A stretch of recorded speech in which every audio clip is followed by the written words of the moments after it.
Hey humans, how's it going? Susan Ruth here. Thanks for listening to another episode of Hey Human Podcast. Before I get into it all, I wanted to take a moment. The last couple weeks I have not been putting out the show because I'm in LA and it's been a lot.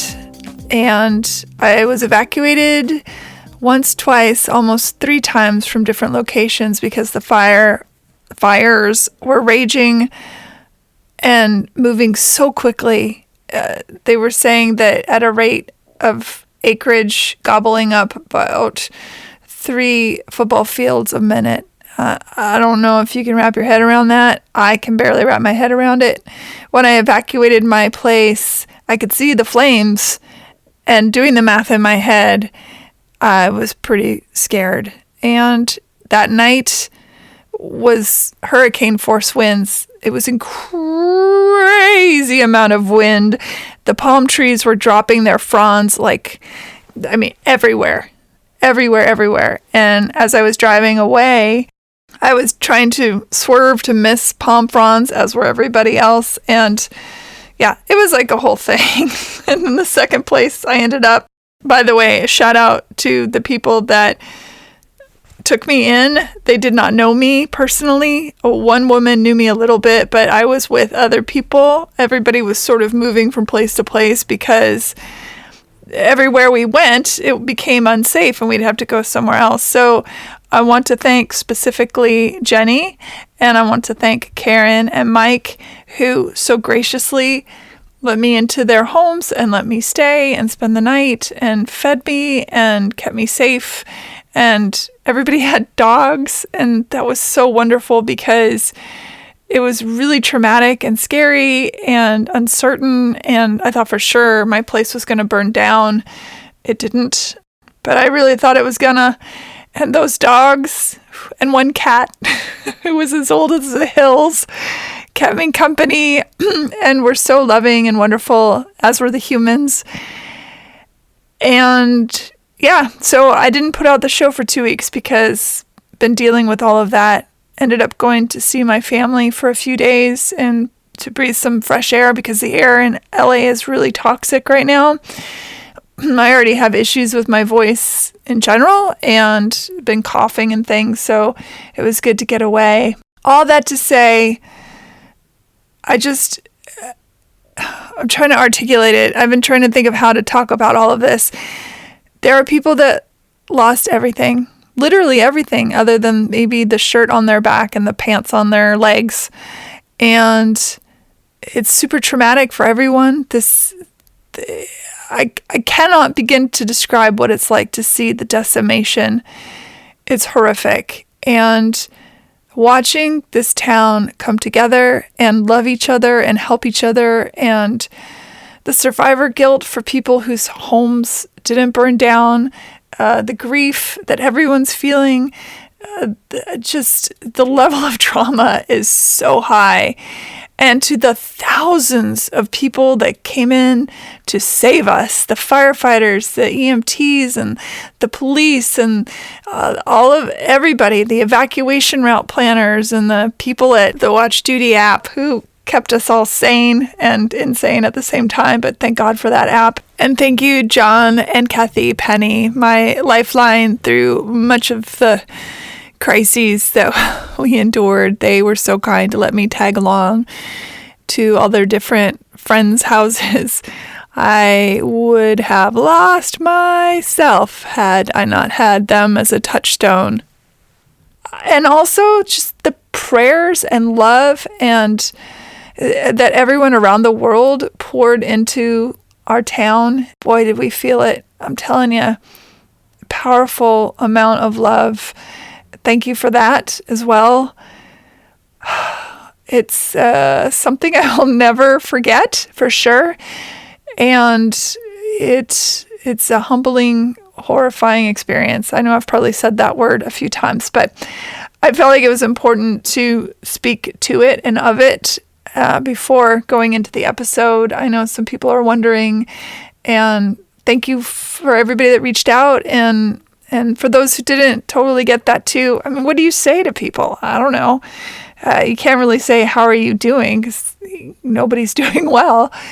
But we know that we're in your thoughts. Just like, man, all the tragedies, all the horrors of this world, the one thing that is clear to me is that when given the opportunity to come together, it's beautiful to see humans helping humans and animals too. Oh God, the imagery of the animals, I can't even go there.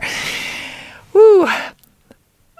All that to say is just thank you, and we're back online with the show, and I hope it gives you a little bit of escapism, and whatever you're going through, wherever you are in the world, I love you, and I am here thinking good thoughts and radiating them out. There is just so much stuff, y'all. Oh my God. If you give blood.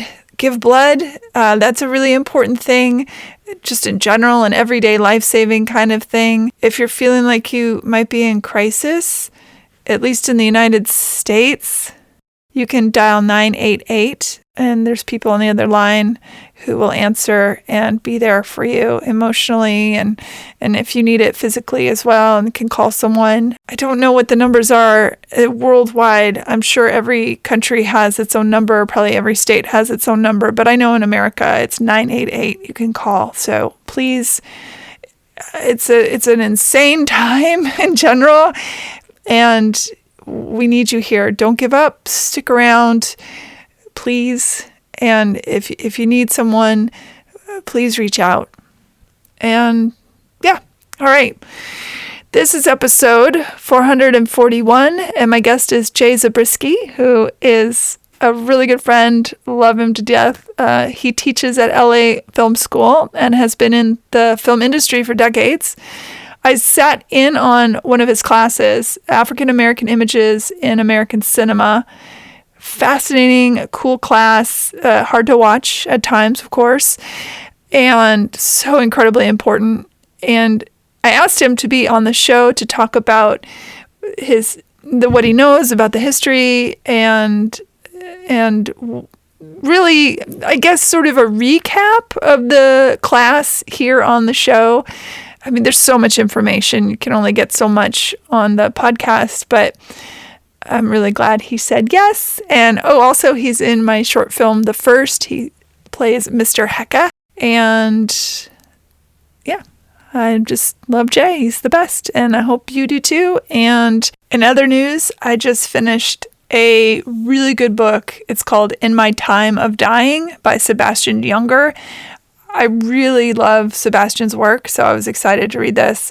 It's really good. I highly recommend it. Other stuff, check out heyhumanpodcast.com for links and to learn more about my guests and the show. Hey Human Podcast is on YouTube under Official Susan Ruth. I'm on Patreon at Susan Ruthism, TikTok, Instagram, Susan Ruthism, SusanRuth.com to learn more about me and my other artistic endeavors. Find my albums on Spotify, Apple Music, or wherever you get your music. Rate, review, and subscribe to Hey Human Podcast on Apple, iHeart, and Spotify, or wherever you get your podcasts. Is pretty much everywhere. And thank you for listening. Be well, be kind, be love, and here we go. Jay Zabriskie, welcome to Hey Human. Thank you. It's good to be here. Lovely to see you, friend.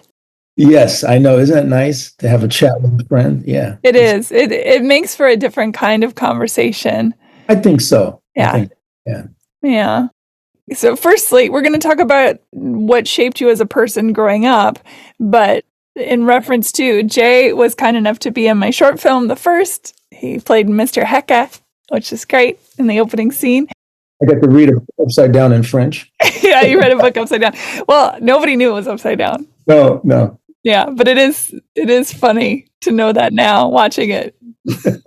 But you know, a god can do that kind of thing. That's true. I flipped it around, Yeah, just to show off a little. I was totally comfortable reading it upside down. It was great. You teach at LA Film School, and I was lucky enough to sit in one of your classes. Thank you for that invitation. That was a lovely day. I was honored to have you. Yeah, it was really fun. And thank you for being here. You were very kind to say yes. So let's jump in and start with, where are you from? How did your upbringing shape you? It's funny. I was ready to talk about African American images. So We're going to do that too. oh, absolutely. No, I know. What shaped me? Well, I will tell you honestly, I'm a child of the 60s. I was very much aware, although I was too young to participate in any of the civil rights activities, but I was very aware of it. My father, I think, in particular, had a great deal of influence on me because he certainly was an intellectual. And he introduced me to James Baldwin, and he introduced me to W.E.B. Du Bois and the Black writers of the time, historically and currently. Dick Gregory was an amazing comedian, very, very active in the civil rights movement. And so I had that kind of background. And also, when the New York City school system went on strike, I actually was a child who went to the Black Panthers breakfast program. So I was aware of this entity called the Black Panthers, on top of being aware of the Student Nonviolent Coordinating Committee, SNCC, aware of the March on Washington and all these, these things that were going on at the time. So I just think I was aware of civil rights. I was aware of human rights. I was aware, what it meant to be a thinking person, I guess. And in the work that I do now with the students, I try to encourage them to do the same thing, to think outside of the things that we're doing. I'm not supposed to have political discussions in my class, but invariably they come up because filmmaking is about life. Filmmaking is about things that are going on around you. So how can you not discuss the things that are going on around you? And I'm very interested in what the young people in my class have to say, and are they thinking about these things? So those are the kinds of things I think that shaped me. Were your parents particularly political? No. My father was an atheist. My mom was a certified public accountant. She was very independent. But when my parents divorced, she managed to raise me and my three brothers, as well as pursue her career, becoming a certified public accountant, which is hard, one of the few African American women to do so at the time, and was quite successful at it. My dad was in banking. They shared numbers clearly when they were. Yeah, they did. It didn't transfer to me. Yeah. I'm not big on numbers, but when you talk about things that shape you, I will tell you this: my grandparents had a lot to do with it too. My grandparents survived the Depression, and they were able to buy property out on Long Island in an area that very few Black people did, in the Hamptons. Still have some of that property left.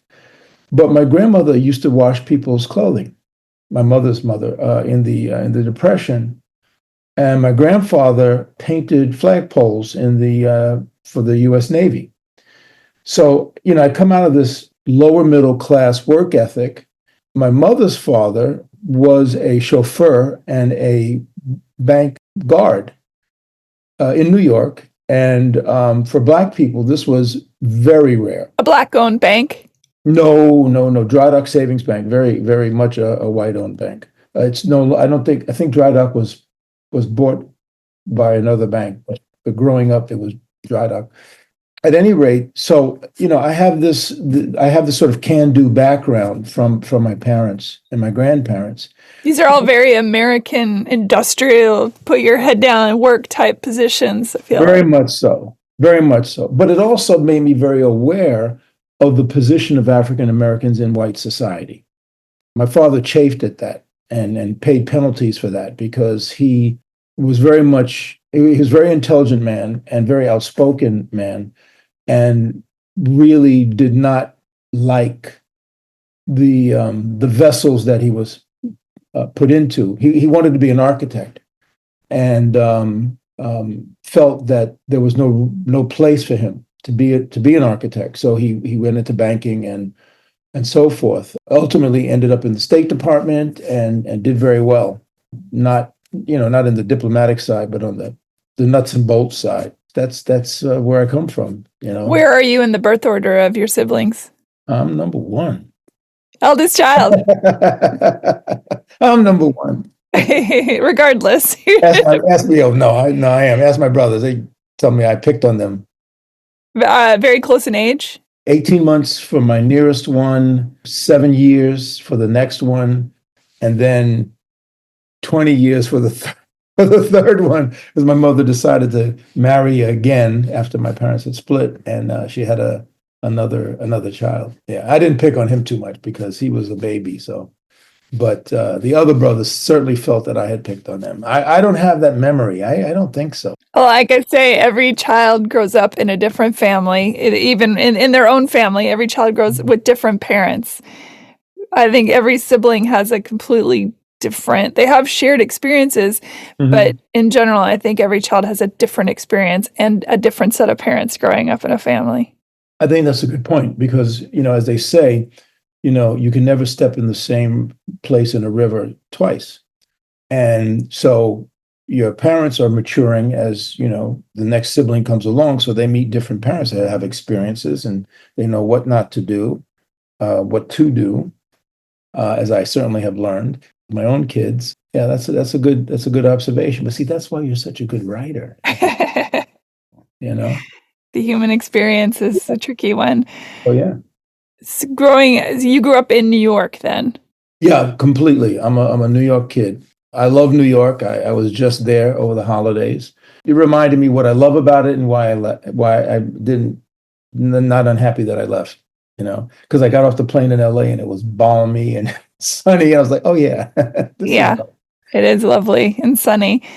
Growing up, especially as a first child in the family, and an understanding of Blackness and moving through those spaces as a Black boy, a Black man, and having parents who have come up in the American dream.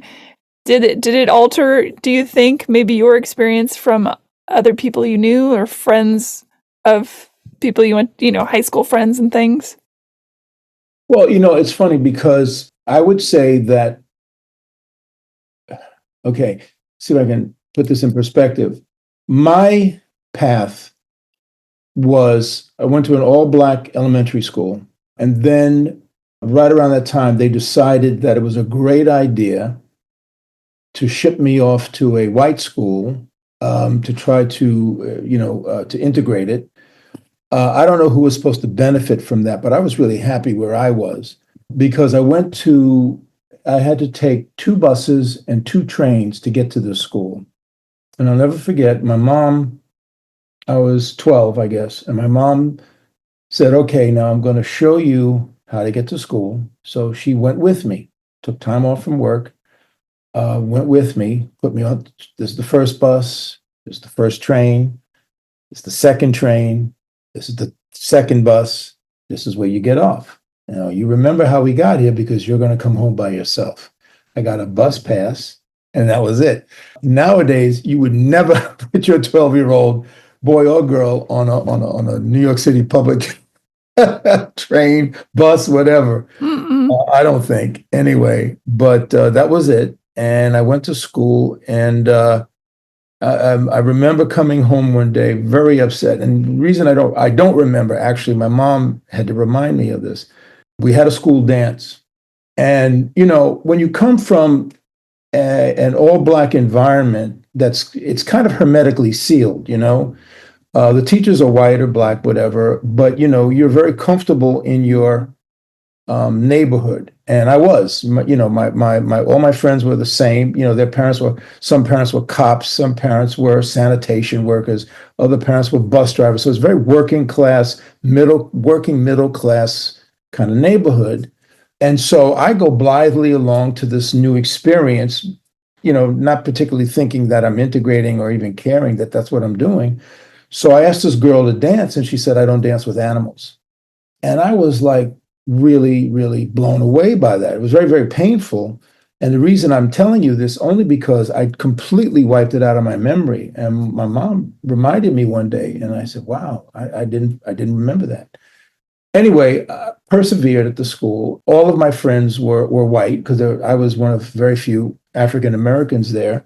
I was in the music program, and we tried to get a jazz band together and do some things. So I ended up swimming. Turning adversity into swimming, and the kids there were cool eventually with me, and I was cool with them, and it was my first touch of Italian. Worked a lot of Italian Americans at this school. And maybe that's why I love Italy so much now. I have no idea. So I'm not sure how old you are. So I'm not, does that mean that you were part of that first wave of integration? Yeah, but see, I don't know because I don't know how New York fit in. Right, because everybody did it at a different time. Right. I'm not. I mean, New York chose to do this, but yes, I'm up there. I'm a solid boomer. Believe me. That's a lot of trauma to send kids into this sort of new, without any kind of help or support. None. Yeah. None. None. This was after the breakfast program. I think my timeline may be a bit, but I'm pretty sure it was. Did the Black Panther environment empower you to deal with some of those challenges? Or, I mean, at 12, no one's really thinking about all this kind of, the social and political ramifications of how America is trying to shift toward better, for lack of a better word, a better future. We're still working on. Work in progress. Work in progress. I would have to say no, because I don't remember any kind of political discourse. They were just feeding kids and making sure they had something to do after school. Exactly, because the school system was on strike. In retrospect, I see what was done to dismember the Black Panthers, and it's a shame because, yes, they had this violent rhetoric and this tough guy stance, but there were some really wonderful things that they did in Black communities across the country. And women, Black women were very, very involved and did not get the attention, I think. The image of the Black Panthers is, Huey Newton with the gun and the thing. And, Nobody talks about Angela Davis as much or any, yeah. Mm-hmm. And what Black women did for the vote. Yeah, well, that's another. We could do another whole show on that. Yeah, for sure. Yeah, Black women were very involved in the suffragette movement. Yeah, and had nothing to show for it at the end of it. And of course, memory glosses over a lot of things, but I don't really remember being particularly politically active at this point. I was just reacting socially to what I was dealing with.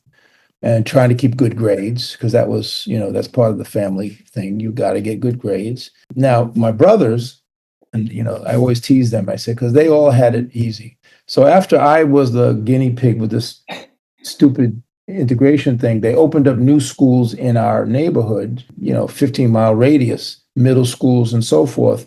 So my brothers went to that middle school, and then he went to prep school, and then he went to Yale, and they had all the good stuff. I'm slugging along at public school, public middle school, public high school, but I'm quite proud of them. One went to Yale, the other one went to Dartmouth, so I'm proud of them.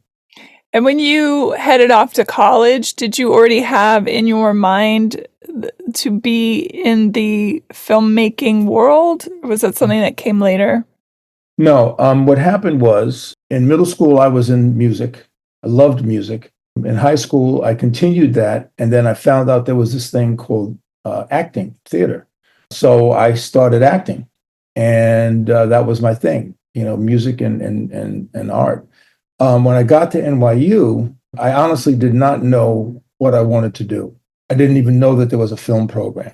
I didn't know anything about that. Love movies like everybody else, So I'm dinking around and I'm thinking, well, okay, since I don't know what my major is going to be, let me get rid of all the basic courses, get past all of this, and then I'll declare a major when I figure out what I want to do. Then I discovered there was this thing called film, a film program. I had two very special teachers, Martin Scorsese for directing problems class, and Mardick Martin, who wrote Taxi Driver. He was writing teacher. Oliver Stone was in my class, one of my classes.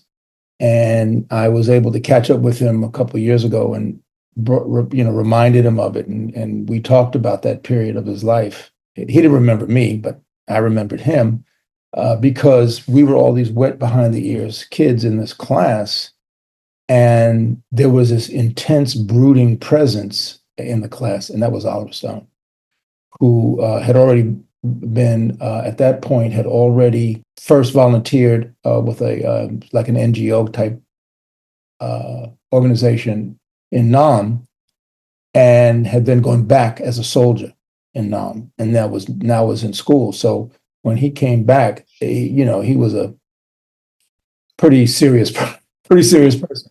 I don't know if he had already written Midnight Express. I think it was. I think he had. College was, that's what I was into, and I had no idea, how amazing Scorsese was. He had done Boxcar Bertha.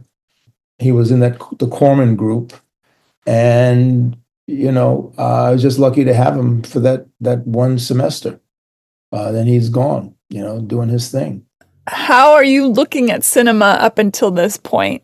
Because I think this will segue nicely into what you teach now, but how are you taking in the cinema that you're experiencing? Well, it's funny because I kind of begin my presentation to my students this way. I was exposed to a lot. I mean, I love the program. I mean, when I came through the program, it was kind of new. So a lot of things, developed as the program matured. So I'm aware of all this amazing filmmaking and production being done. Very little of it had African Americans in it. In fact, I don't honestly remember in any of my film history classes being shown any films by African Americans or that involved African Americans. I believe I found these on my own, things like Nothing But a Man, because that came out in '64. Ivan Dixon. It was just my own curiosity to find this. Television, of course, was evolving, and I was aware of Bill Cosby's work and so forth. Not I Spy, because like every other young kid, I was really crazy for spy stuff. Wasn't really appreciative, shall we say, of the groundbreaking work that people like Sidney Poitier, Paul Robeson. I was not even aware that there was such a thing as Black filmmakers of the teens and 20s. Oscar Michaud. No, never heard of him. I bet they're taught now at NYU and all other film schools. And I know my students have never heard of it because they all come up to me. I mean, I'm really honored when I know that they're actually listening and they say thank you because we've learned something we never knew about before. And I wanted to read you this quote because it's something. This, by the way, was an amazing called Black Cinema Regeneration. It was at the Academy Museum. But I was flipping through this, and apropos of what we're talking about, James Baldwin said in 1968, "It is of the utmost importance that a Black child see on that screen, someone who looks like him. Our children have been suffering from the lack of identifiable images for as long as our children have been born." I certainly fell into that category. Certainly in other arts like music, I was aware, partly because of my father, of the literature of African American writers. I was aware of the music, obviously, the jazz greats. But my dad was so eclectic that he introduced me to people who were not, like, for example, everyone's heard of Louis Armstrong or John Coltrane, right? But maybe not Yusef Lateef, maybe not Pharoah Sanders. These were guys who were on a cutting edge that contributed greatly to our music, to the music of America. To kind of come back to where I am now, to find out and discover the richness of work of African American artists from the very beginning of cinema is very gratifying. And I really hope more students are aware of this. That's not taking anything away from the contributions of female directors, because there were quite a few in the early years, female directors who were fighting against the system to try to break through. Asian Americans have the same complaints that we have had, having whites in yellow face. I watched on Channel 9 in New York, they used to have a thing called the $1 Million Movie. They used the theme from Gone with the Wind, was the $1 Million Movie. And so I would see things like the Marx Brothers, and I would see Charlie Chan, which was a horrible representation of Asian Americans, but that's what was there. Cartoons are even worse. Yeah, cartoons are way over the top. When I was sitting in your class, and I knew going in, of course, that there was going to be things that would likely make, especially 20-year-olds, the students, really uncomfortable, to be faced with the truth of things when so many people are trying to ignore historical accuracy. Right. I'm curious, how do you experience your kids, your students experiencing those things? I approach it this way. I say pretty much at the start that I'm going to discuss some things that are going to be uncomfortable. And I say none of this is designed or intended to make anybody feel bad about themselves. I say, y'all didn't do anything. And then I kind of massacre a quote from Ava DuVernay's wonderful movie Origin, where I say something to the effect, the character in the movie says something to the effect that, we're living in this house that was built by others, and it's got broken windows and rugs are messed up and, whatever, blah, blah, blah. You didn't build this house. We didn't build this house. But it's on us to fix this house.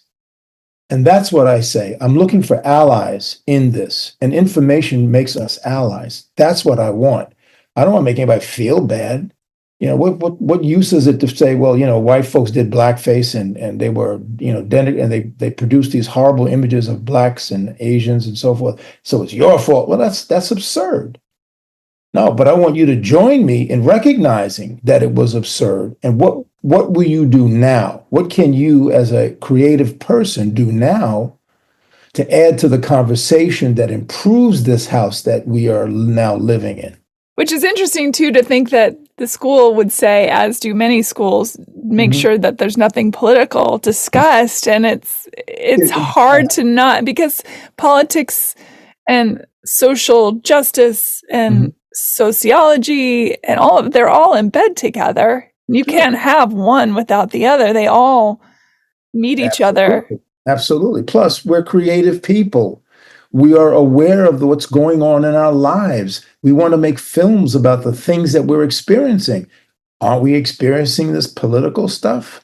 The sociological changes, the effects of artificial intelligence and its implications, and social media and what it's doing to children and to adults and relationships, blah, blah, blah, all rich, fertile ground for thinking people. But see, I think that's exactly the danger.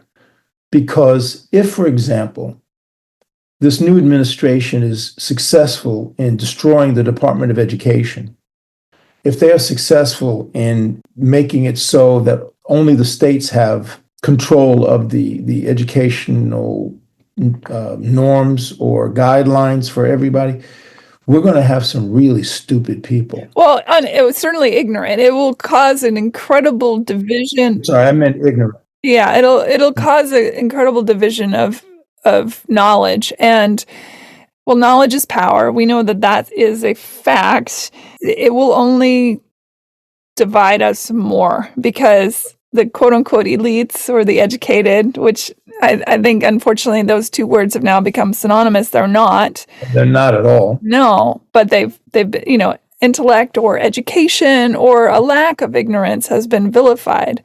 Yes. Yes. My big issue, of course, is a willful ignorance. That's what it breaks my heart. That's what makes me very sad. That willfully, I don't want to know things. Yes. Stance. Because it's so painful. It is. That leads us back to not wanting to have an honest discussion of history, as opposed to really looking at what was done. It's also a big FU to most of the people on the planet that don't look like you or act like you or worship like you or talk like, whatever the like you part of it is. Yes, Yeah. absolutely. Also, how do we begin to break down these divisions if we don't learn about each other? Yeah, it seems like a really lonely, angry existence. Yeah, this is completely off topic, but I started listening to Shabuzi, and that led me to Jelly Roll. These are people I never would have heard because I don't do country music, right? And Jelly Roll has a song called I'm Not Okay that tears me up because it is so full of pain.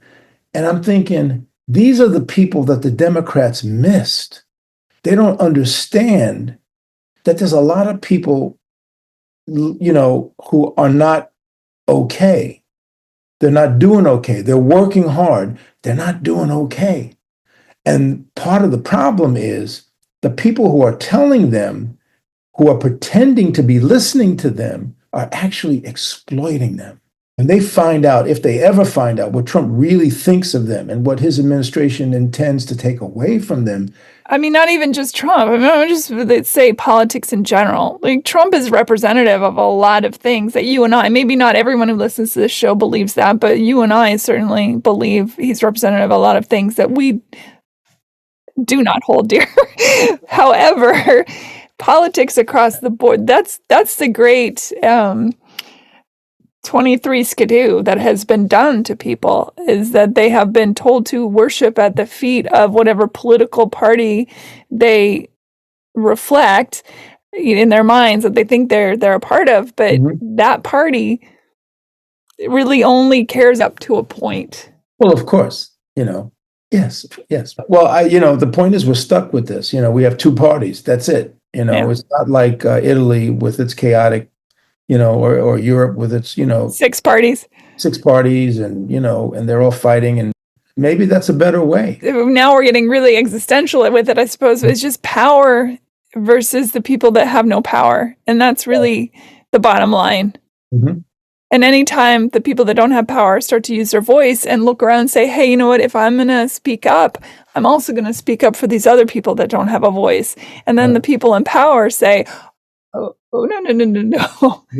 We like our power. We don't want to have any power.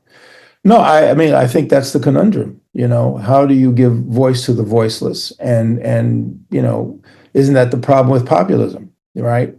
Because if the populace is not informed, then they're going to make some really bad choices. If we go back to talking about film, and there's the idea of, only certain looks or certain faces or certain, men doing this, and not, a chick film, or, if there's black people in this or Asian people in it, whatever it is, there is a hierarchy of the money crunchers saying this has value and this doesn't, which is why it's so exciting when shows like Abbott Elementary or movies like Origin or, whatever it is. Actually, these things make millions of dollars, by the way. They do. Maybe there are some cracks, because some of these projects are slipping through. I don't know.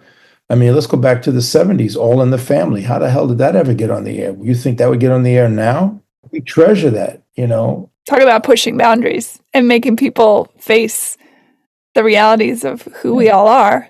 Right. But Norman Lear found a way to talk about politics in a humanistic way that allowed us to laugh at it and made us think about it. Archie Bunker was representative of a certain way of thinking, and Meathead was another thing, and they would clash, and that's how he would get the ideas out, and Edith would be in the middle, And then all of a sudden, Archie would try to do something to put Edith down, and she would just smack him back, and he would be surprised. But I think you spoke to it earlier, in that the thing that Norman Lear did is that he wasn't also afraid to show Archie's pain.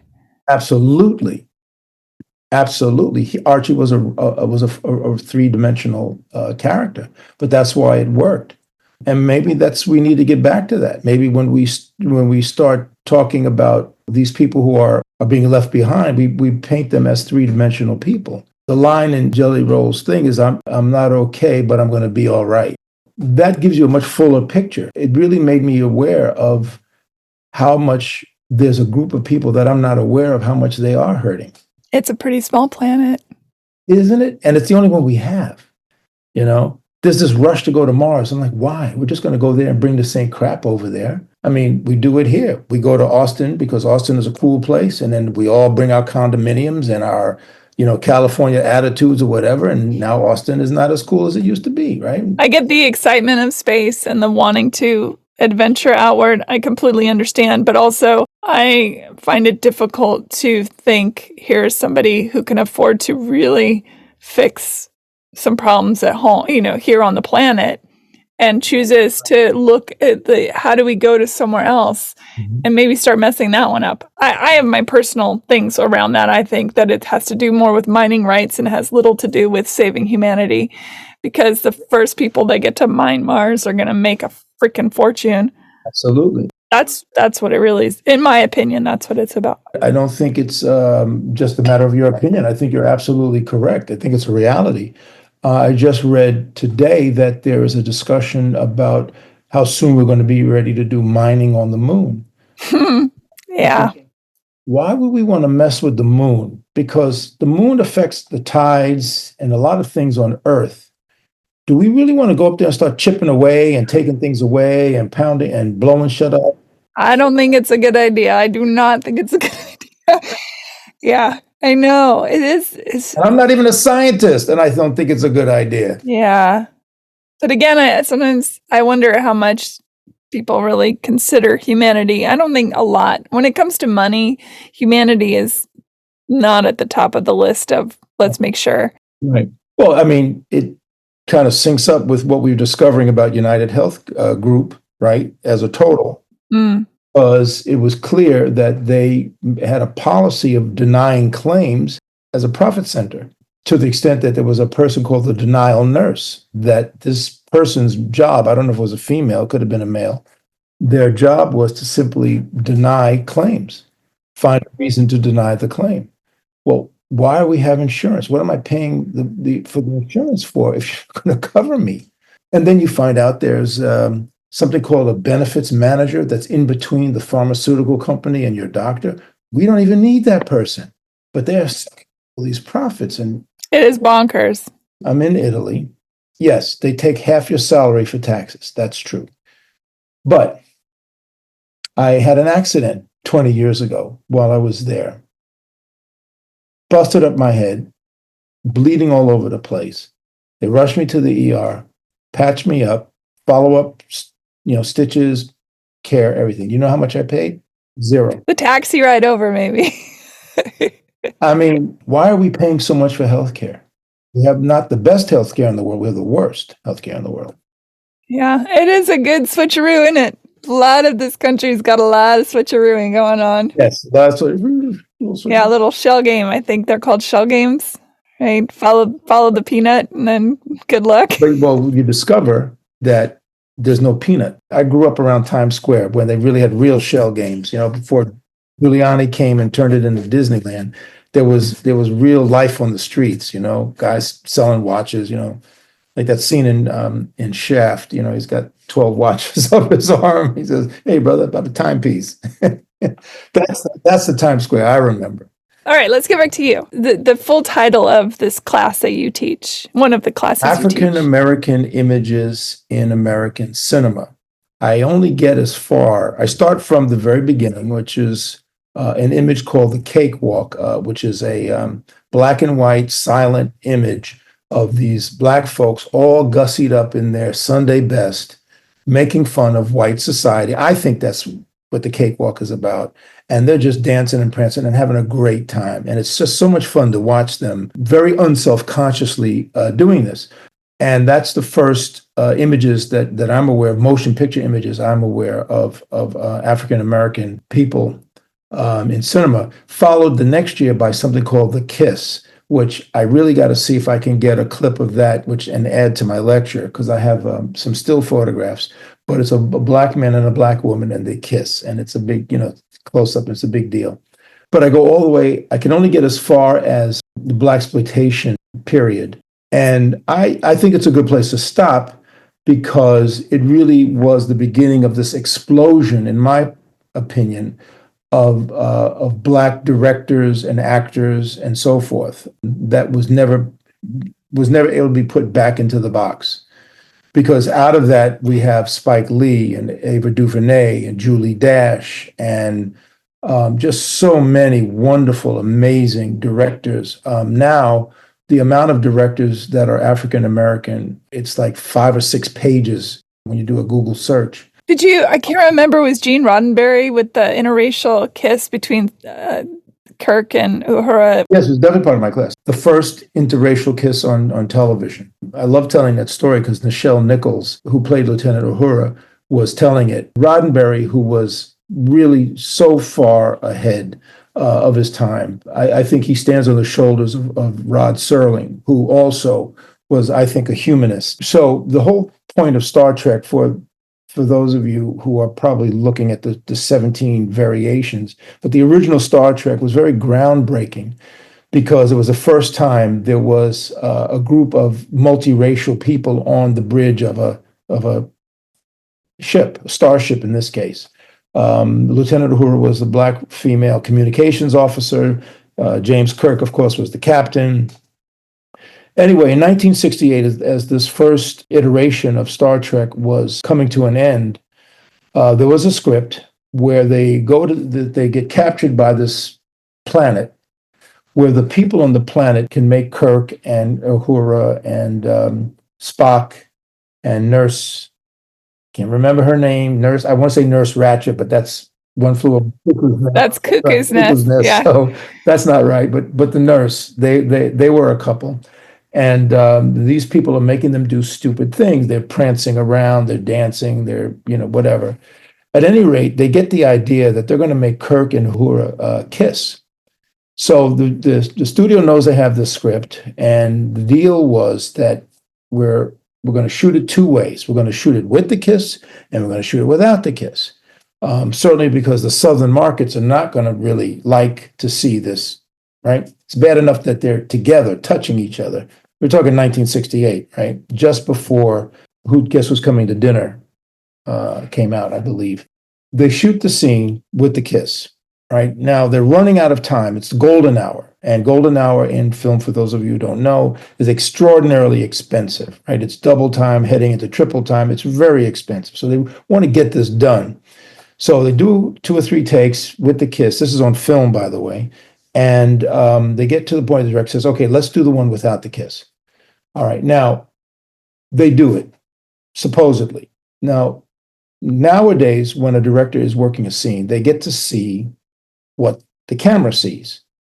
So in those days, in 68, there was no video village. There was no television monitor, whatever, to be able to see what was going on. So the only person that knew what really happened was the camera operator, and he wasn't talking. So they get to the next day, and they're screening the dailies. Dailies are the film that is shot the day before is processed and then screened for the director, the producer, in this case, the studio, because they really want to see how this kiss thing worked out. So they're showing it, and there's the kiss, it's great. And they say, okay, let's see the one without the kiss. So they put that take up on the projector. And lo and behold, Shatner, instead of not kissing her, he doesn't kiss her, but what he does is he bends her down and he looks straight at the camera. He spikes the lens, blowing the take. So it doesn't matter whether he kissed her or not, he can't use the take. So now they have to use the kiss. And that was, I'm sure that was deliberate on Roddenberry and Shatner's part. I don't think Shatner did it on his own. But Roddenberry and Shatner made it so that the kiss was shown. And I give them high marks for having done that. That was the year, by the way, for those of you who don't know, 1968 was a very, very pivotal year. Martin Luther King was killed in April. Loving versus Virginia was decided by the Supreme Court, which allowed that interracial marriages were illegal and it was unconstitutional to prevent interracial marriage. Sidney Poitier was in a movie called Guess Who's Coming to Dinner? So all this is going on at the same time, and then you have the kiss. Pretty powerful year. Again, it's impossible for cinema not to be political. if it's doing its job. But the fact that that's political makes me crazy. It's not. It's not political, but we've made it into Of course, politics. like the first time two women kiss or two men kiss, that's a big, Sure. that's political, right? I think it's so fascinating that along the way, which actors and or actresses were acceptable in whichever, like, is Dorothy Dandridge more acceptable, or is Bruce Lee, for example, why is that more acceptable? Or that sort of idea that there were certain actors and actresses who everyone could embrace for whatever particular reason. I always think that's really interesting. It is, and one of the things I talk about in my lecture is the difficulty for people like Dorothy Dandridge and Lena Horne, Hazel Scott, to be accepted and to find roles. On the male side, you had Harry Belafonte, who was a heartthrob, for many women, black and white, which was part of the problem. I mean, an amazingly multi-talented and activist. Very much so. He was an activist and never shied away from that. He and Horn both were participants in the civil rights, the March on Washington. There's a great PBS interview with Belafonte. I'm going to leave some people out, but Belafonte is in it. Believe it or not, Charlton Heston is in it. Mr. Pry the Gun from My Cold Dead Hands. He was part of it. He was very much on board with the ideas behind the March on Washington. Marlon Brando was part of that group. It was a discussion during the March on Washington. I'm pretty sure it was PBS. I guess my point is what I hope that the students will walk away with is an appreciation for how we got to where we are now, and the responsibility that I think they have to be charged with about exploring our world now, knowing where we have come from, knowing the way media, way film had been used in the past. What can they do now to enlarge the conversation, to encourage dialogue among people, to share the experiences? One of the things that I say to them is, please do not make another Marvel hero movie. Make something that you care about, really care about, not just another action movie. I love action movies. I'm a John Wick fan, no question. Okay. But make something that means something to you, that will open up people's thinking, hearts. I don't know if they're getting that message. Let's see. Some are. Yeah. But you were talking about Bruce Lee and Dorothy Dandridge, and I was just thinking they basically had the same problems. Just later, Bruce Lee, amazingly talented, had done the string of successful Chinese kung fu movies, came to Hollywood, and they just said, "No, nobody wants to see you do this stuff," and he wanted that part really badly, but they couldn't imagine. They couldn't imagine an Asian man who's a real kung fu artist walking through the Wild West doing kung fu. They'd rather have a white guy who didn't know kung fu. It was all faked and camera trickery. I remember being really upset about that because I was a Bruce Lee fan and I was studying kung fu wushu. I was glad that the show was on the air, but I remember saying, that should be Bruce Lee. I mean, this guy doesn't even know what he's doing. It's all kind of. I think Bruce Lee taught David Carradine, didn't he? Yeah. Mm-hmm. He taught a lot of people. A lot of people studied when he opened up his school. He worked with a lot of Hollywood actors. And he was sexy. I mean, he would have done it. He would have done real well. But again, yeah, be like water. I'm already there, buddy. That's right. I'll be already water. Every time you see him, you turn into water. That's right. God, I wish I had that power. But yeah, no, I think that's the thing. It was a limitation and a desire to control the truth about things. If America is interested in kung fu, why not go to the source? Why would you take a pale imitation? And I'm not trying to make a pun here. No pun, yeah, intended, yeah. But it's a pale imitation, Yeah. And did the world end when Kirk kissed Lieutenant Uhura? No, the world didn't end, you know? It's not going to end now because we understand the true history of racism and slavery and cultural misappropriation. World's not going to end. We're going to know more about what went on. Every time someone says to me, well, why should I feel guilty about it? You shouldn't feel guilty. I don't want you to feel guilty. I want you to help me make it better. By your feeling guilty, you're sort of saying, well, there's nothing to be done. I feel bad. I don't want you to feel bad. Yeah, it's interesting. I read some woman was talking about how her kid came home and he was crying because they had learned about, I don't remember if it was the Holocaust or slavery. It was something terrible that history has done. And she said, "Oh, my kid was crying, and I don't want to." And I thought, that's a good thing. Your child is experiencing something called empathy. That's beautiful. That's actually something to encourage in people. Yeah, we want more empathetic people. I'm hoping that I want to say better minds. I don't know if that's the correct word, but I'm hoping that better angels, maybe. Better angels. We will appeal to the better angels, and we will prevent the elimination of history, true history, being taught in school. I'd like to see civics brought back. I'd like to see people understand how government really works. Understand that it's, the president can't do everything. And the vice president can't do anything. That's for sure. And Yeah. the vice president, responsible for what the president does is kind of silly. It is silly. But people just don't know. But that's the thing. Ignorance is a powerful tool for the people that wield the power. Well, yes, it's a very useful tool. Yeah. Yeah. No, I agree. Yeah. So as an instructor, I have to push back against that. Yeah, and I'm glad you do. I really did enjoy your class. It's excellent. And I really enjoyed watching your students take it in because it's the seed.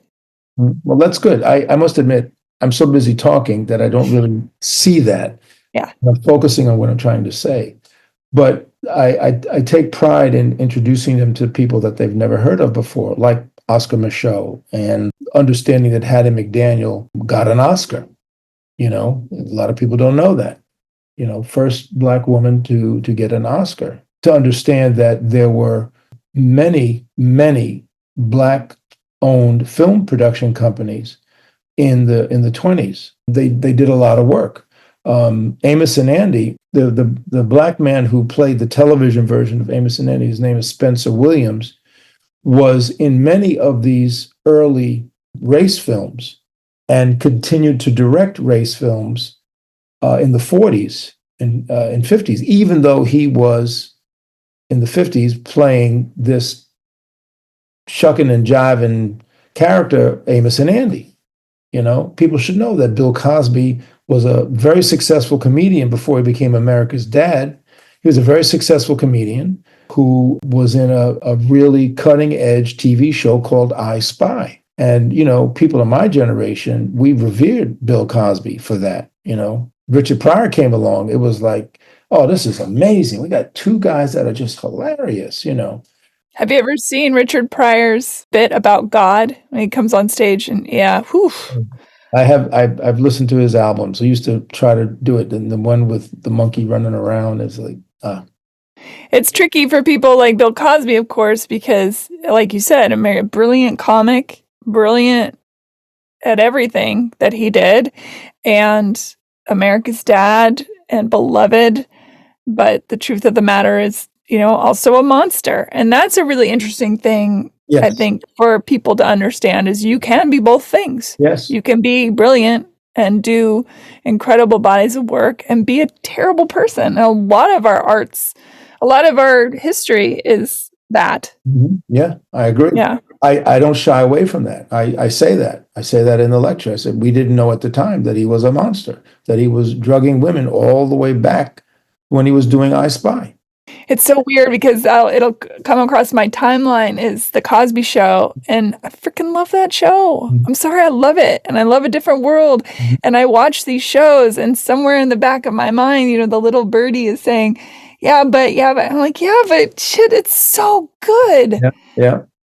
It was so beautiful. It's like, how do you hold both those thoughts at the same time? That's really not that unusual. I mean, for example, I talk about the minstrel man, Al Jolson. Al Jolson. Al Jolson, made a fortune singing and playing in blackface. And I ask my students, I say, well, look at this clip. He's singing Mammy in blackface, and they're cutting to his mother, who is white. I said, didn't anybody notice that there was a discrepancy here? Why is he in blackface? What's the need for him to be in blackface singing Mammy to his real mother, well, maybe cinema mother, who's sitting there white, looked like a nice little sweet old white lady? Didn't that bother? Didn't anybody say, wait a minute, this is stupid? But at the same time, while he's making these, kind of negative images of African Americans, as a person, I think he actually appreciated African American culture. I think he respected African American entertainers and musicians. And I tell the story. Two men who I learned about at NYU, by the way, the two men who Noble Sissel and U.B. Blake were at the top of African American musical theater. They had done a very successful show called Shuffle Along. And Shuffle Along was basically like the Hamilton of the day. I mean, anybody, black, white, purple, whatever, went to see Shuffle Along on Broadway. Anyway, so these two successful artists are trying to have dinner in Connecticut. Now, this is the North.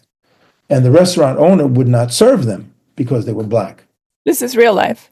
This is real life. And Al Jolson happened to run into them, and they told him what's going on, and he made sure that they had dinner. So, a small thing, but an important thing because it balances it out.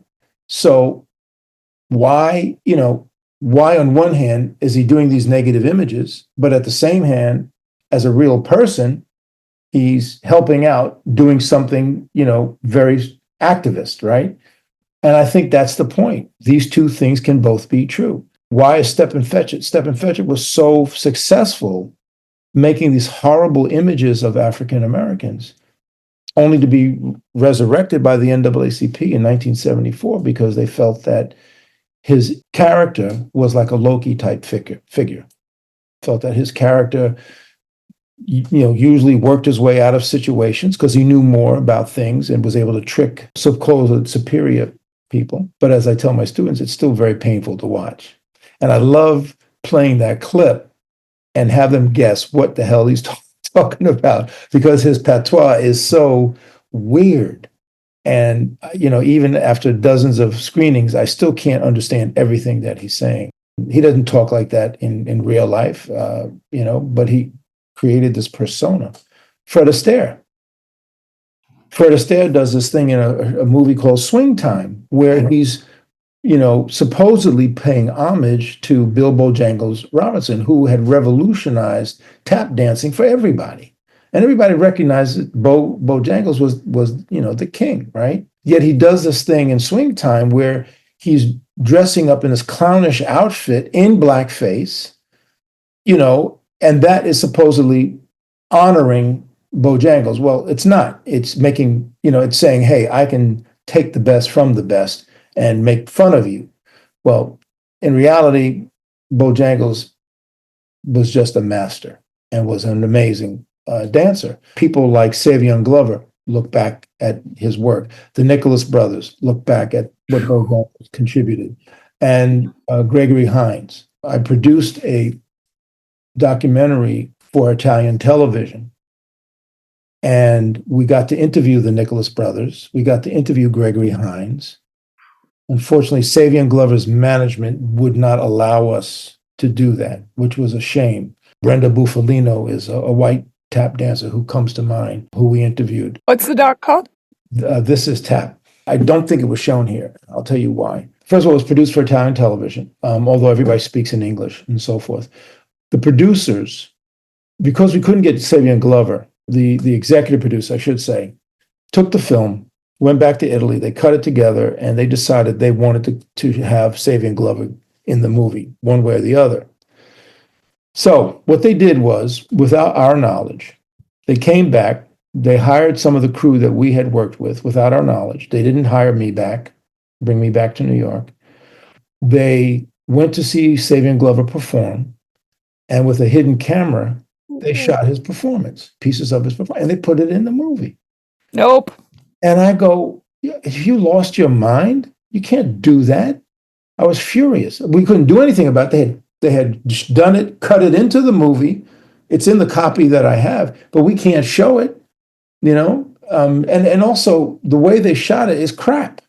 You know, when we shot people performing, we have good camera work, so forth. And it really, really bothered me because I really liked what the work that we did. The Italian director was upset because he knew that they had done wrong, but it was the executive producer who intended it to. That's it.